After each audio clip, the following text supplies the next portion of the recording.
Welcome to the Barker Podcast Collection.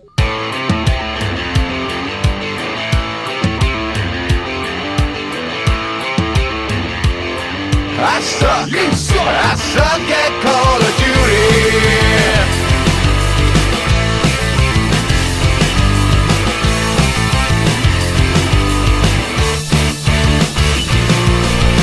Welcome to the Not Playing Podcast. My name's Rob Howard, and today I'm joined by Marcus Hurley and Will.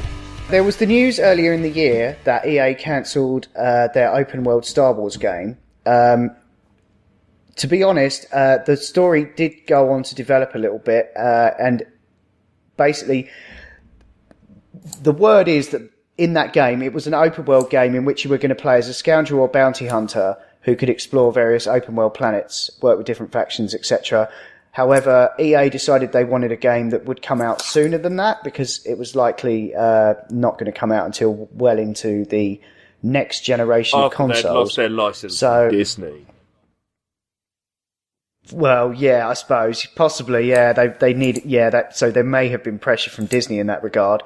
So apparently there is still something happening, but they definitely scaled down that project. It's not going to be quite as ambitious as it might have been.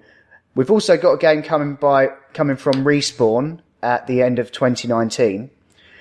So there are other things going on with Star Wars other than Battlefront, but that definitely seems to be the golden goose, and we'll likely learn more about Battlefront 3 at this year's E3, I would have thought, to coincide with Episode 9.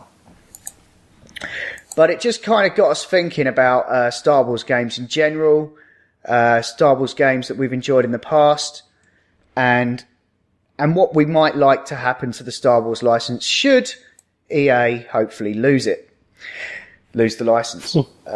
So yeah, Will, did you want to start? Because I mean, when I say we were thinking about this, it was you that proposed this topic. Like I say, the original news story, and we apologise to the listener because we probably recorded this a little while before it came out. Some things may have changed in the meantime. However, basically, there was a game I think we could say we would have been looking forward to if it wasn't for the fact it was Electronic Arts as the publisher putting horrible burdens upon the studio and thus the gamer. But it looked and sounded promising. They put out some good stuff in the past, and the idea of playing this Star Wars bounty hunter and going around and open worlds, exploring planets, doing quests. It's sort of like the outer edge of the galaxy, that sort of thing. And I will come back to that in a while because it sounds exciting. But I think the main trouble is that I think Electronic Arts have had the Disney license for 5 years or so, and they bought it for a 10-year period. But I think... Yeah, it was shortly before Force Awakens came out. I think that was around the time when they renewed it. Well, they started... the original game was started in 2013, I think, or something. We've started hearing about Star Wars Battlefront. It was around that time. So they bought a 10-year exclusivity thing. But my belief, and there is no confirmation on this, but there's certainly plenty of rumours in the industry, that Disney are not happy with the way Electronic Arts have been handling things, particularly with the whole kerfuffle around Battlefront 2, the pay-to-win loot boxes, the encouraged gambling, all of that stuff, which very much affects the Disney brand. So I don't know how happy we are in general around, frankly, Disney buying the Lucasfilm thing, but we have to suck that up because it is a done thing. But what we can say is Disney then letting Electronic Arts, who actually to me are one of the worst publishers for stifling their developers and absolutely trying to string along the players, having that license. Now, the theory is that Disney have expressed their displeasure and potentially are looking to finish that contract early, which would explain why games that were further in the future may be canned to bring out something half-baked and half-arsed sooner so that EA can make more money off of it. Pure conjecture, but I think quite an interesting possibility and route for conversation. Hence, today's podcast. Ladies and gentlemen, we bring to you the EA slamming and aspirational Star Wars gaming podcast. Thank you. So we're running a train on EA, basically. We're Look, just they've been dicks. gangbanging the hell out of it and just leaving it ruined. I think the point is, so they had a couple of Star Wars games in the works. Now, the one that at the time of recording is still a thing is the Star Wars game by Respawn. It is Respawn, isn't it? Am I correct there, Rob? The guys that did Titanfall. Yes, the creators of Titanfall. Exactly. Now, they have a good reputation. I believe they did the first Titanfall before they were with EA, because that was a Microsoft exclusive, and they did a lovely job. Titanfall 2 was under EA, was a multi-platform, was critically very well received, actually, and the single-player was known to be exceptional. The multiplayer gameplay was known to be extremely good. It was, yeah. The second game, the single-player component of the second game could widely be considered an evolution of Half-Life, in that it was developed by many of the people that worked on Half-Life and Half-Life 2, and had similar lofty ideas in terms of gameplay, in terms of like time travel and shit. So we've got some clever and talented bastards working on this, and they've got a Star Wars. They've got the Star Wars IP. They've got a proper gameplay pedigree, and I think we can all say we will be very seriously looking at what they put out. But I think, personally, from my side, and I can't speak for you guys, I will be airing a note of caution simply because of the publisher, and I'm not certain what they will do to it. Yeah. But if it's fun, hooray. So you're kind of thinking it will be, even they're almost using the studio name to try and quell some of the fires. By getting Respawn to work on it, they know that people know they've done good games in the recent past. I actually don't believe that's necessarily the case. I believe they've given it to a talented production team because they're a talented production team and they need something good out of it. I don't believe that outside of the enthusiast group, which is us and generally the people listening to this, but for the mainstream, people won't know who Respawn are and may or may not have played Titanfall. What they're looking to do is get a good quality game out there. That is a purely cynical approach to it. Well, Respawn were responsible for Call of Duty Modern Warfare 2, which is where Call of Duty stopped. It was Vince Zampella, the owner, used to work at Infinity Ward. Yeah. He left Infinity Ward to create Respawn. Yeah. And then basically they did like a partnership thing with EA to get the first Titanfall out. So they sort of retained the IP. But then EA eventually just went, can we buy you please? And they went, yeah, fine.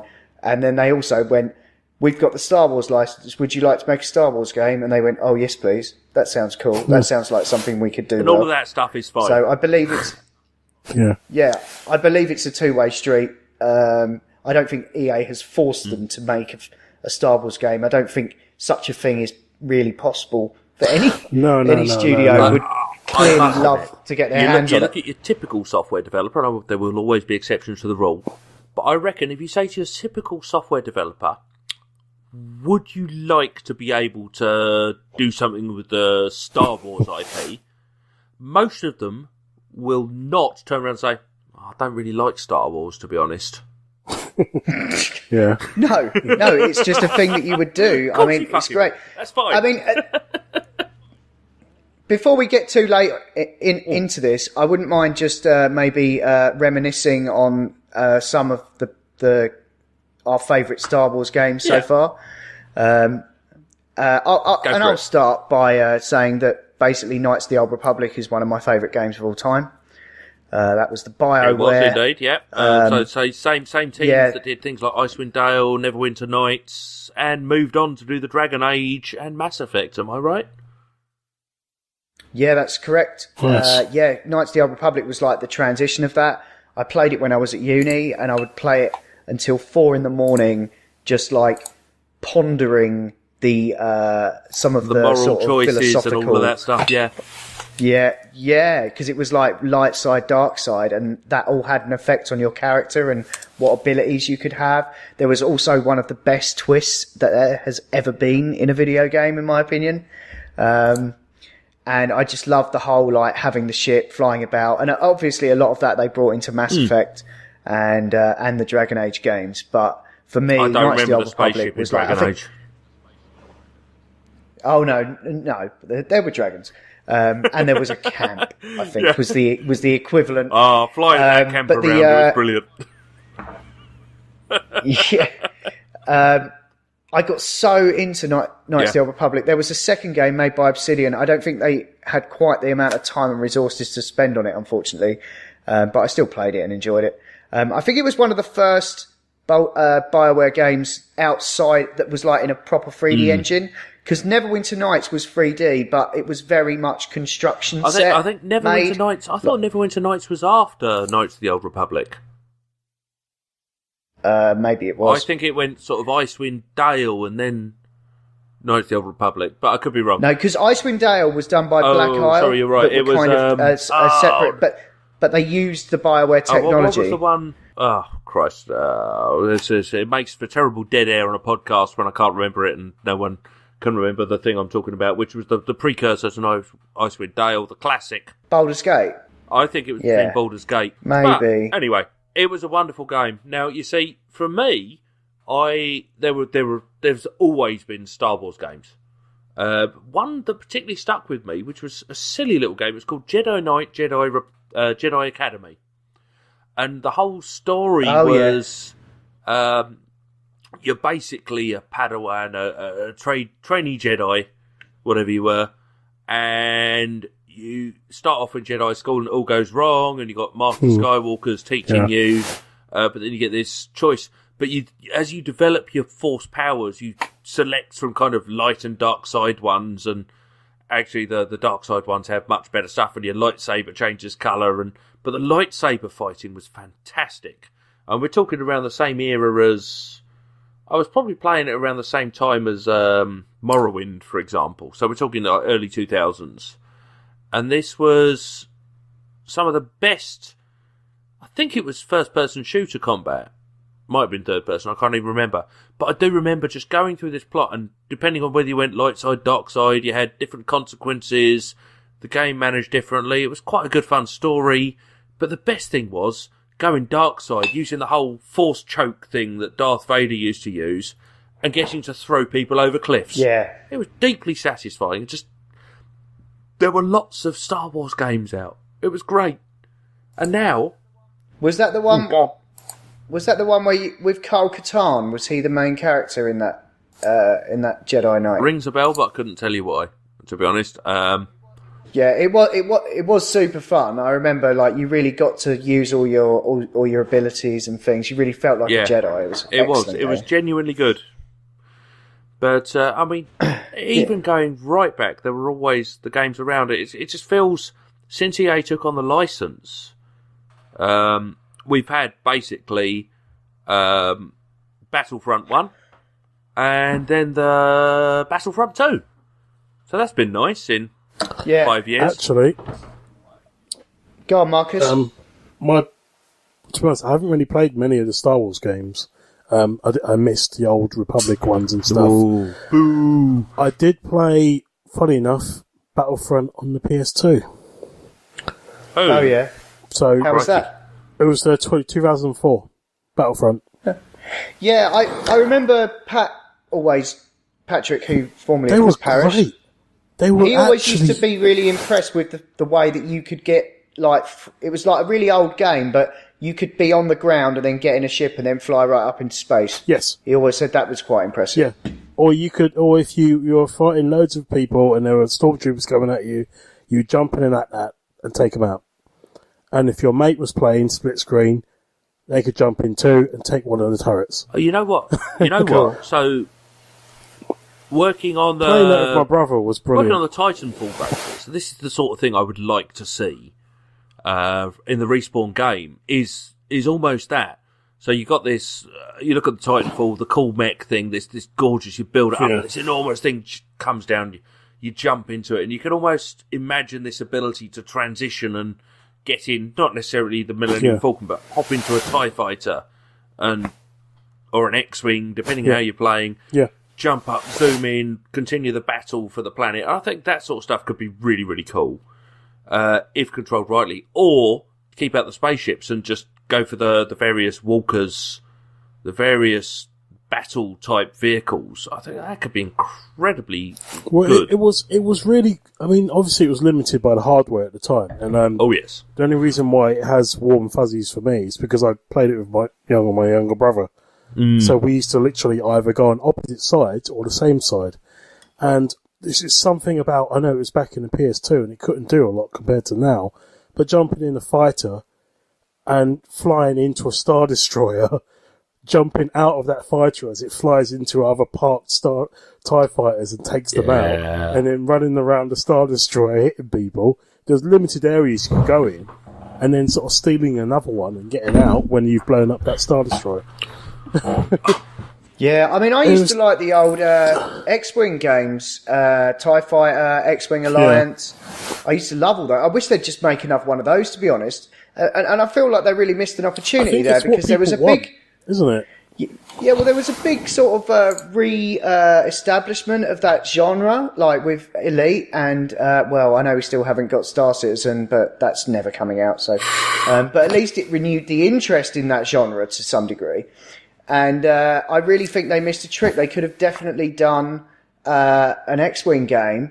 It probably wouldn't even need to be that high budget. I suppose you'd probably have to organise a lot of voice acting and you know. But then they did that. They poured so much into Battlefront 2, and I just find it funny because they could have just split the resources and had a couple of games in the pipeline. I think the difficulty here is EA, as far as I can tell, you look at pretty much their entire games portfolio, they're focused on multiplayer, and so be it. It's a decision they make.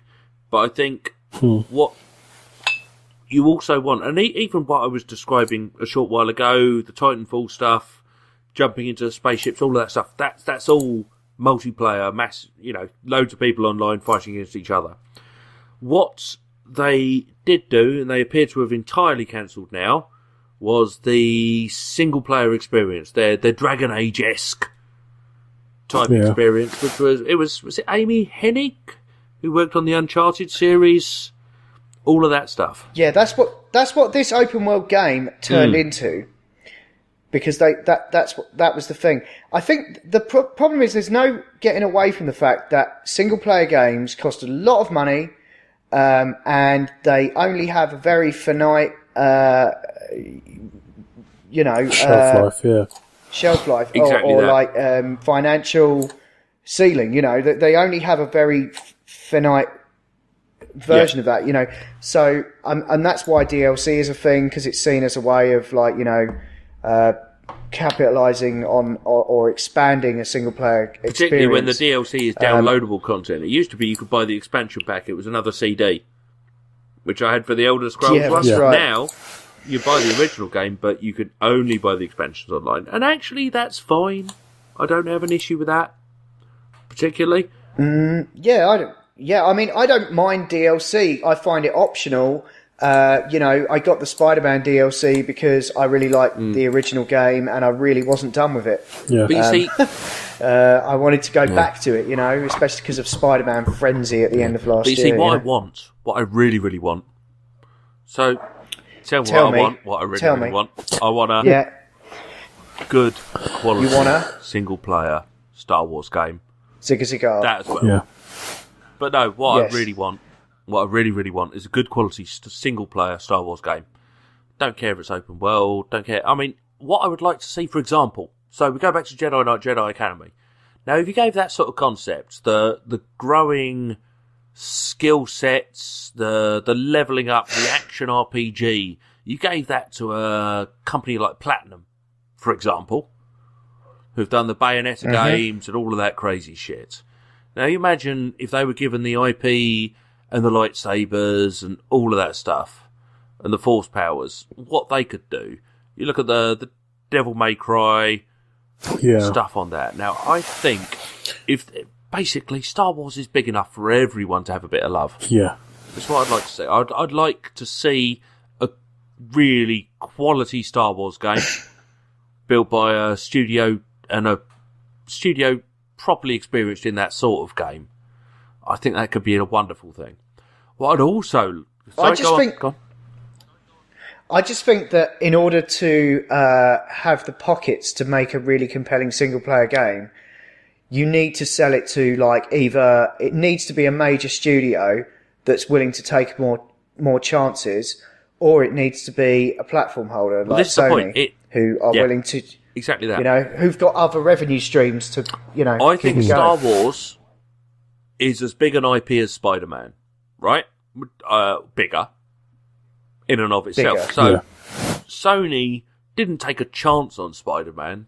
They had Spider-Man, and they got one of their good studios who've made some cracking games for them that were fun to do a game with it. I think it wouldn't necessarily need to be Sony, but one of the better publishers than EA who just say, well, it's all about online and only that. I think although there is an expenditure on single-player games, particularly when you bring in the DLC and the additional content and they're not trapping players into it, but you sell the games, people have fun, it gets a good reputation, there is still money to be made. The question becomes the sheer margin levels, whether it's, you know, you spend $1 million I don't know, it'll be much more than that. If you spend 10 million developing and you make 20 million, that's great. You spend 10 million developing and you can sell it on for years and years and make 50 million. That's the EA route. That's what they do with FIFA. They enforce gambling. They push all of that sort of stuff. They do nasty tactics. What I would like to see... I just think that there's... Yeah, go on. I just think that there's a fundamental, like, wrong-headedness here. I think they think, oh, we've got the Star Wars license, so whatever game they make, it's like, well, it has to make this much money. Yeah. And I feel like that's so wrong-headed because surely if they've got the Star Wars license, they can make whatever the fuck game they want. Yeah. And it will still ship units. You know? I give it to Ubisoft. They'll fucking make... they'll make every kind of Star Wars game there is. They do a Star Wars game based on an entire planet where you run around and you've got various objectives in the Assassin's Creed or Far Cry style or whatever. Just this... You have to jump up towers, obviously. No, not anymore. No, not anymore. No. Oh, no, they're weaning themselves off the towers now. There's still the viewpoints on the new one, but you don't need it. Go to certain places and then sync with the Force. Yeah. I mean, they're already making a Star Wars game. You know, Beyond Good and Evil 2 could be a fucking Star Wars game if they had the Star Wars license. Yeah, actually. Yeah, I completely see that. Although I don't know about the talking pigs. The scale of it. And monkeys and stuff, but yeah, they've just switched them out for Ewoks and... Oh, no. Exactly. But yeah, I mean, I'd rather Ubisoft have it any day of the week, or, you know... even Bethesda, you know, they could do something probably good with it as well. Give Bethesda the Star Wars IP. So they've got the what's the one they've got coming up before Elder Scrolls 6? Starfield. Call that. Oh, how could you change that to be like Star Wars? Oh, I guess you could change Chop the field and make it into a war. Yeah, I don't know. That's it. Yeah, have a war in a field. War Stars. Field Wars. I reckon they should call it Star Killer. But yeah, like I say, it would be wonderful if Disney would just go, right, we're going to work with this publisher on this idea and this concept. Yeah. It's what they used to do. Yeah. They'd farm it out. You know, BioWare would have it. Lucasfilm used to do. Yeah. Then Disney bought it and sold before Disney took over. Yeah, I mean, I think Disney just totally dismantled its entire interactive arm. You know, they used to have their own video game publishing arm. They used to bring out tie-ins for movies and everything, didn't they? It's like... Yeah, and there was a racing game they did that was pretty crazy. The pod racing game that was my brother had that on the PS2. Yeah. Now, I think the happy path. I do believe that EA are not going to have full 10 years license. I don't believe Disney are going to be happy with it. It'll be interesting what Disney do. They're going to do one or two things, really, because I think this covers the basis. They'll sell the rights to a single other publisher, or... No, actually, one of three things. They will sell the rights to a single other publisher, or they will split out the ideas and they'll take on a management team to allow individual publishers to bid on ideas, which is the absolute happy path and the best thing for any gamer. Or, possibly, we'll never see another Star Wars game again for fuck knows how long till they change the management, which is horribly one of the more realistic scenarios. But I believe I don't know. They will not put all their eggs in that same basket again. I suspect they bought the rights. They bought Lucasarts. I don't know. I think we might see something what happened with Fox, because obviously Disney and Marvel weren't happy with the way that Fox were using the license for for Spider-Man. Yeah. And so they had to basically get involved. So I think we might even see a Disney intervention before then. We might even see the resurgence of a Disney Interactive, and it'll be a co-venture. Or a strong firm arm on the shoulder of EA. Yeah, but not with Electronic Arts. I can see him pulling away from Electronic Arts, but then being involved it depends if they in get the one more individual ones. chance. Oh, I hope not. Yeah. But actually, you're right. It is option 4, isn't it?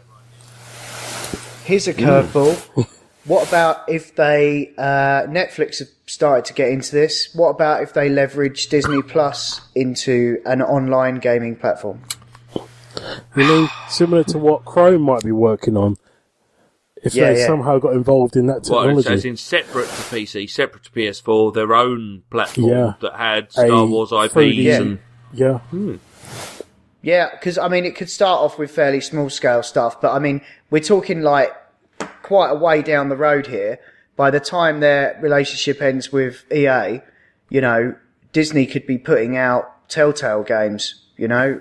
So they might... You know, that's... When...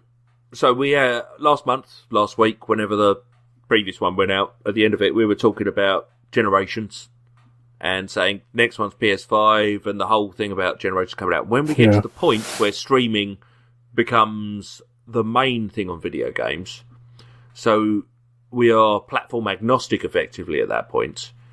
If Disney are able to just stream their games across to users regardless of what they're playing on, that I could genuinely see really happening. So it doesn't matter. Yeah, I think it's the future. So I think it's not the about the future hardware set that you're packing. Doesn't matter if it's Xbox. Doesn't matter if it's a PC. No. You could be doing it on a tablet with a controller. You could be doing it on God knows what will be out in a few years' time. And I think it will be down the line. But Disney just producing games on their streaming service where they stream it to the thing you play on. I could see them doing that actually. I genuinely could. And they've got the clout. Yeah. Yeah. Exactly. Just fuck off, EA. We'll, hire some of those devs that have made Bandersnatch and they'll just create their own stuff. Star Wars stories. That's it. I would love it though if we had the Obi-Wan and all those films that were basically canned, just coming out as interactive stories. Because I would love to see more. They could do that. Yeah, I think. I mean, there's all that kind of stuff if you read the comics, and I think their streaming platform will. They're going to be looking for all kinds of original content to get you coughing up, $10 a month or whatever. Yeah. So, cool. I think that's not a bad note to leave it on, actually, as we peer into the far future. Hopefully Star fairly Wars. far, to be honest. I just want to see EA get it snatched away. Yeah, I definitely message received, and I fully agree and endorse that. Yeah. Right, Cool. All right, then. That'll do. All good. Thanks for listening to the Not Playing Podcast, part of the Not Listening Podcast Network, where you can also find the Not Watching Podcast, where we talk about movies and TV, and the Not Listening Podcast, where you can hear Adam and Co. talk about all kinds of nonsensical nonsense. You can email us at notplayingpodcast@gmail.com, or you can tweet at or follow us on Twitter at notplayingpod. You can find the show notes for all our shows at notlistening.co.uk, and if you like what you've heard here, please do leave us a review. Anyway, that's all for now. Until next time, bye! With no booty, my friend, I'm inclined to agree, 'cause I suck. You suck. I suck.